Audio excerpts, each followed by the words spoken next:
Ayah Shang-Chi telah hidup selama ribuan tahun. Awalnya dia adalah seorang jenderal pasukan perang. Dia memimpin pasukannya untuk menyerang sebuah negara dan membuat negara itu takluk dan tunduk kepadanya. Ayah Shang-Chi adalah pemilik dari 10 cincin yang sangat legendaris. Pengguna 10 cincin ini akan memiliki kekuatan yang tak terbatas. Ratusan anak panah tidak bisa menembus tubuh Ayah Shang-Chi. Dia menyerang ribuan pasukan yang ada di depannya sendirian dan menggunakan 10 cincinnya untuk menyerang para pasukan tersebut. Para pasukan ini kesulitan untuk menjangkau Ayah Shang-Chi. Dengan cincin ini menjadikan pria ini tidak tersentuh, dan dia pun berhasil membobol gerbang kerajaan ini sendirian. Setelah menguasai beberapa kerajaan, Ayah Shang-Chi pun kemudian mendirikan sebuah organisasi. Dia menamakannya Organisasi 10 Cincin. Organisasi ini telah melatih orang-orang menjadi seorang mesin pembunuh, dan selama ribuan tahun mereka menyebar ke setiap penjuru dunia. Organisasi ini akan menyerang setiap kerajaan atau negara, atau mengambil keuntungan dengan menjarah harta mereka, dan menjadikan Organisasi 10 Cincin menjadi organisasi yang tak terkalahkan. Mereka akan beraksi dalam bayang-bayang, dan terus berjalan hingga masa ke masa, bahkan bisa menggulingkan sebuah pemerintahan dalam sekejap mata saja. Organisasi ini bahkan bisa merubah jalannya sejarah tanpa ada yang menyadari keberadaan mereka. Dan hingga suatu hari di tahun 96, Ayah Shang-Chi yang telah mendapatkan segalanya pun mendapatkan suatu ide. Dia berusaha untuk mencari sebuah desa mitologi yang di dalamnya terdapat hewan-hewan mitos dan orang-orang yang memiliki sihir yang luar biasa.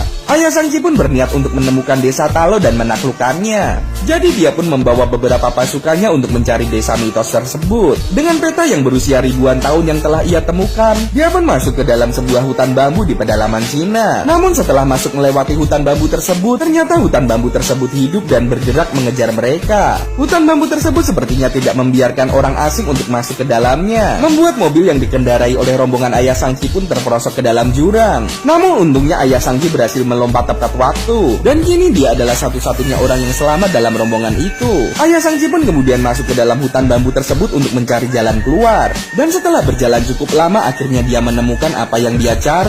Ayah Shang-Chi bertemu dengan seorang gadis cantik yang merupakan seorang penjaga pintu gerbang ke desa Talo. Dia pun kemudian bertanya di mana pintu masuk ke desa Talo. Namun perempuan itu tidak membiarkan Ayah Shang-Chi masuk dan menolak kedatangannya. Karena ditolak, Ayah Shang-Chi pun kemudian menantang wanita itu untuk berduel. Wanita ini adalah penjaga gerbang desa mitologi Talo. Pria yang penuh ambisi ini mencoba untuk menyerang desa wanita ini dan menaklukkannya. Namun ternyata wanita cantik ini bukan orang sembarangan. Saat bertarung, wanita ini dapat dengan mudah mengimbangi pria ini. Dia kemudian melemparkan topi yang digunakannya sehingga terlihat wajahnya yang sangat cantik. Gerakan bertarung wanita ini seperti menyatu dengan alam. Dia seperti membiarkan angin dan dedaunan menyatu dengan tubuhnya. Gerakannya terlihat sangat lembut namun juga sangat mematikan. Angin pun berhembus mengelilingi pria ini.